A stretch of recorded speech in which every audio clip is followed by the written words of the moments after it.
Popote pale ulipo, mambo vipi? Karibu sana Charles Beda TV. Ili kupata habari motomoto, usisahau kubonyeza kitufe cha subscribe wa kwanza kupata habari hizi punde zitokeapo.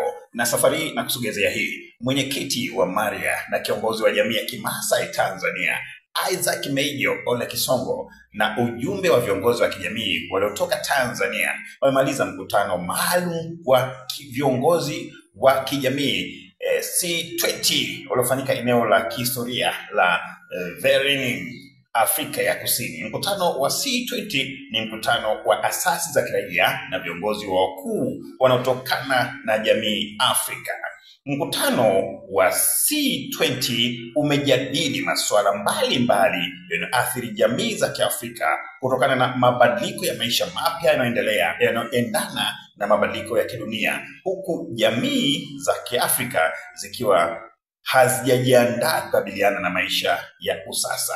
Masuala makuu yaliyoibuka na kupata sauti ya pamoja ni masuala ya ardhi, mali asili na rasilimali ndani ya jamii za Kiafrika, ushirikishwaji wa vijana kwenye uongozi wa kijamii kwenye ngazi za maamuzi ndani ya serikali za Afrika, ulinzi wa mila na desturi za Afrika kama urithi na utambulisho Afrika, ushirikishwaji wa sera zinazotambua wazawa wa maeneo ndani ya bara la Afrika.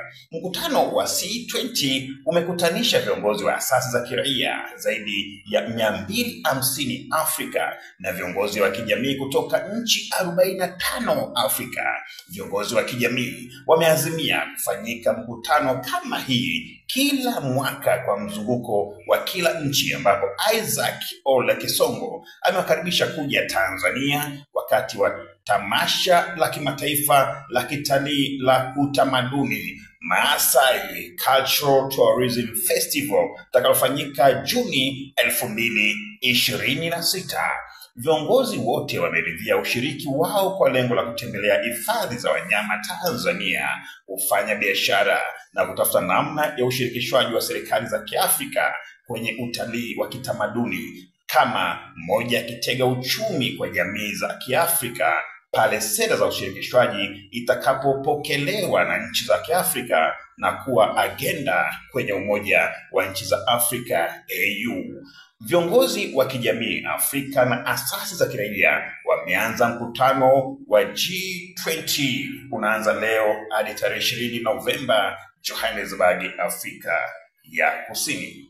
Kila laheri wawakilishi wetu kutoka Tanzania, Olaiguanan Isaac Meijo Ole Kisongo pamoja na katibu wako Amani, bila kumsahau mkurugenzi wa Maasai Cultural Tourism Festival Olaiguanan Lekoko Ole Lepilal, ndio ni mkurugenzi wa Maasai Cultural Tourism Festival Lekoko Ole Lepilal. As a result, the president gets to be making decisions on behalf of us, and we need to get to a point of saying nothing about us without us. Yours was voluntary. Now, who's representing the state? You said?